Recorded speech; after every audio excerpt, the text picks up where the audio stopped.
Hey everyone, and welcome to The Explainer. Look, if you're tired of feeling distracted, maybe a little emotionally fragile, or just totally pushed around by the constant chaos of daily life, well, you're in exactly the right place. Today, we're going to explore how to build what we call a mental forge.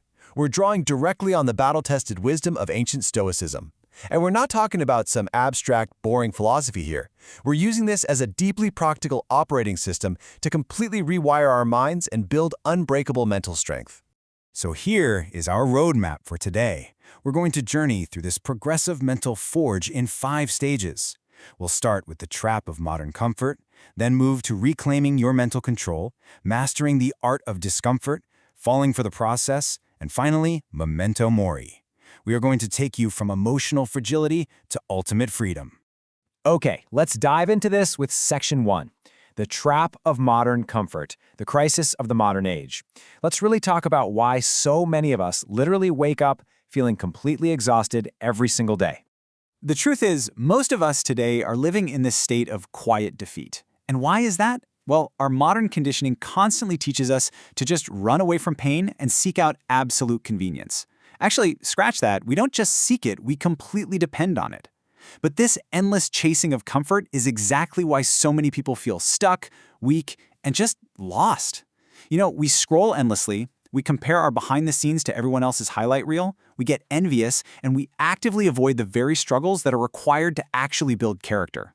It's ironic, really. Comfort is literally killing our resilience slowly. The ancient Stoics understood this long before smartphones were ever a thing. Marcus Aurelius, who was a Roman emperor facing actual wars and literal plagues, wrote this: "You have power over your mind, not outside events. Realize this, and you will find strength." I want you to just take a second and let that really sink in. This isn't just some cheap, inspirational fluff you'd see on a poster. This is a battle-tested weapon for navigating absolute chaos. Moving right along to Section 2, reclaim your mental control. Building the inner citadel. It's time we stop letting every little external trigger dictate our internal peace. And this brilliantly illustrates the core of the issue. Think about it. 90% of the stuff we obsess over, the economy, the weather, somebody suddenly canceling plans, or, internet comment sections, is completely 100% outside of our control. Yet we throw almost all of our mental energy right there.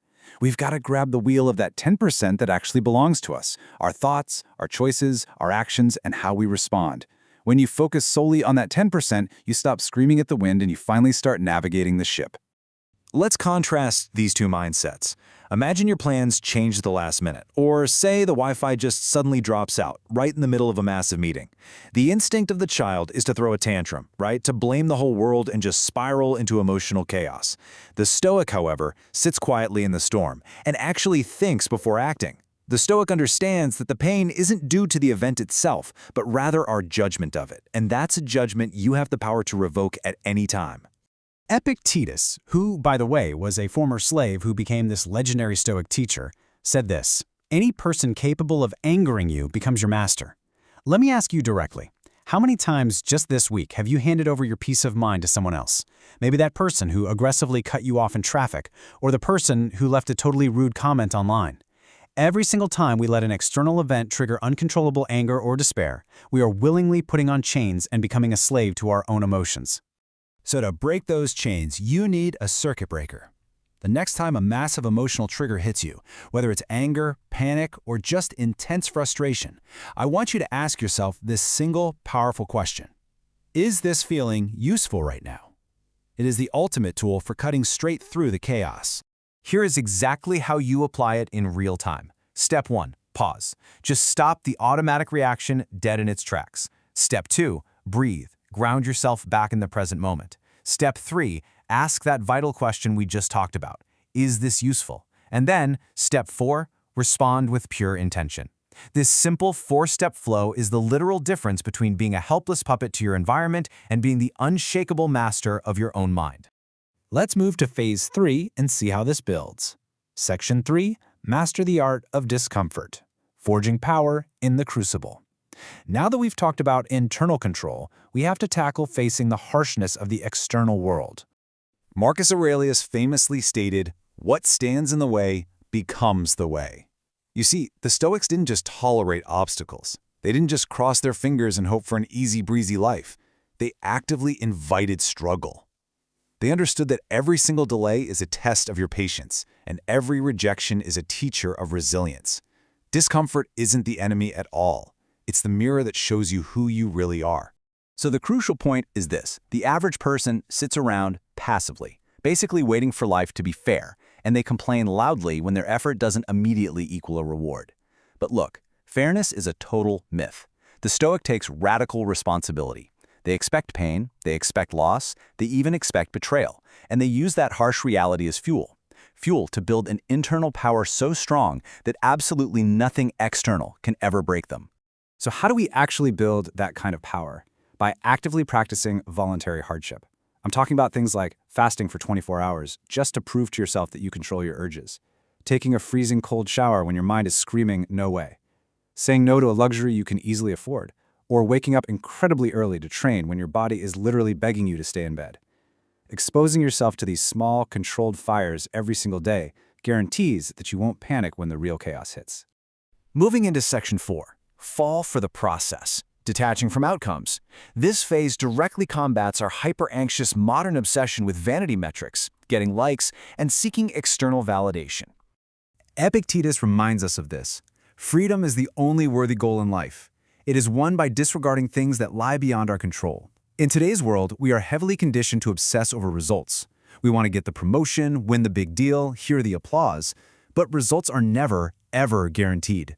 If you tie your self-worth to an outcome, you become incredibly fragile. But if you tie your worth to your daily discipline and your effort, you become completely unstoppable. Now, what's really interesting here is how incredibly practical this shift is. Instead of a writer stressing out about going viral, they focus purely on sharpening their mind. The athlete stops obsessing over winning the trophy and focuses entirely on mastering their body. The builder stops looking around for applause and instead finds immense pride in the effort itself. By completely shifting our focus to the daily process, we ensure that we always win, regardless of what the unpredictable world decides to do with our work. And what this ultimately means is we must be warriors for virtue, not for approval. Living for applause, living for likes, or getting into arguments just to impress people who don't even truly care about us, honestly, that's incredibly cheap. Choosing to keep your word, choosing to stand completely alone when it's hard, and choosing to do the right thing when absolutely nobody is watching, that builds a bedrock identity. And that is an identity that no one can ever take away from you. We've reached our final phase. Section 5, Memento Mori, Remember Death, the Ultimate Freedom. Now, the Stoics did not meditate on death to be dark or grim. They did it for one simple reason: to wake themselves up. Memento Mori is the ancient Stoic practice of remembering your own mortality. It's a tool that exists to keep you focused, keep you present, and keep you deeply intentional. When we truly internalize the undeniable fact that our time here is strictly, undeniably limited, a massive shift happens. We suddenly stop scrolling on our phones for hours on end. We stop arguing over petty, meaningless drama. And we absolutely stop tolerating mediocrity in our own lives. Seneca, who is one of the most powerful thinkers of his time, framed this perfectly. He said, "It is not that we have a short time to live, but that we waste a lot of it." Think about that. Think about just how much time slips right through our fingers simply because we delusionally believe we have an endless supply of tomorrows. We all fall for it. The absolute most dangerous lie we tell ourselves. Oh, there's plenty of time. No, there isn't. There is not plenty of time to launch that business, to forgive that person, or to finally make that big change next year. This is your moment, right now. Do not let a wasted life be your ultimate failure. I want to end this explainer by leaving you with a deeply provocative thought. Ask yourself, if you could leave life right now, how would that determine what you do, say, and think today? Let that challenge really wash over you. Stop waiting. Step into your power, embrace the discomfort, reclaim your mind, and start living with undeniable urgency and purpose right now.